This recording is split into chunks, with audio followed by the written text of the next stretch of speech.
First Love, Chapter 5. The princess called on my mother as she had promised and made a disagreeable impression on her.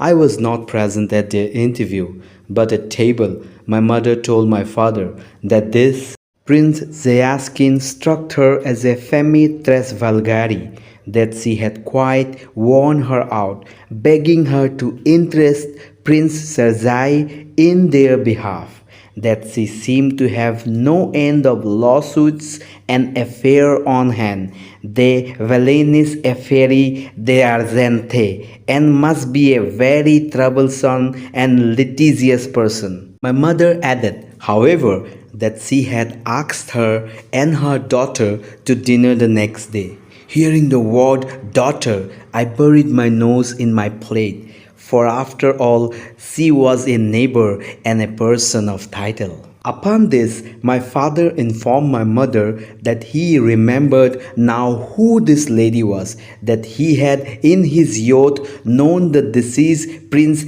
Zayaskin, a very well-bred but frivolous and absurd person, that he had been nicknamed in society Le Parisien from having lived a long life in Paris, that he had been very rich, but had gambled away all his property, and for some unknown reason, probably for money, though indeed he might have chosen better. If so, my father added with a cold smile, he had married the daughter of an agent, and after his marriage had entered upon speculations and ruined himself utterly.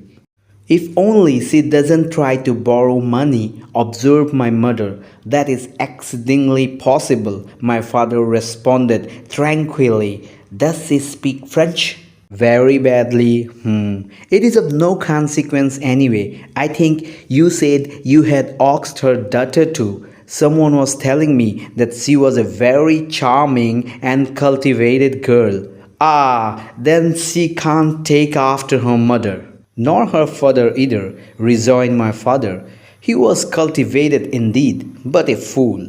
My mother sighed and sank into thought. My father said no more. I felt very uncomfortable during this conversation. After dinner, I went into the garden, but without my gun. I swore to myself that I would not go near the Giaskin's garden, but an irresistible force drew me thither, and not in vain. I had hardly reached the fence when I caught sight of Zenaria. This time she was alone. She held a book in her hands and was coming slowly along the path. She did not notice me.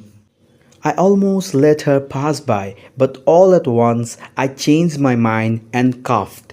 She turned round, but did not stop.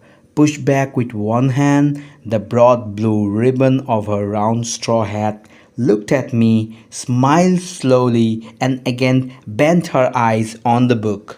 I took off my cap and after hesitating a moment walked away with a heavy heart. Que c'est parler, I thought, God knows why, in French. Familiar footsteps sounded behind me. I looked round. My father came up to me with his light, rapid walk. Is that the young princess? He asked me. Yes. Why? Do you know her? I saw her this morning at the princess's. My father stopped and turning sharply on his heel went back. When he was on a level with Zinaria, he made her a courteous bow. She too bowed to him with some astonishment on her face and dropped her book. I saw how she looked after him. My father was always irreproachably dressed, simple and in a style of his own, but his figure had never struck me more as graceful, never had his grey hat sat more becomingly on his curls, which were scarcely perceptibly thinner than they had once been. I bent my steps towards Zenaria, but she did not even glance at me. She picked up her book again and went away.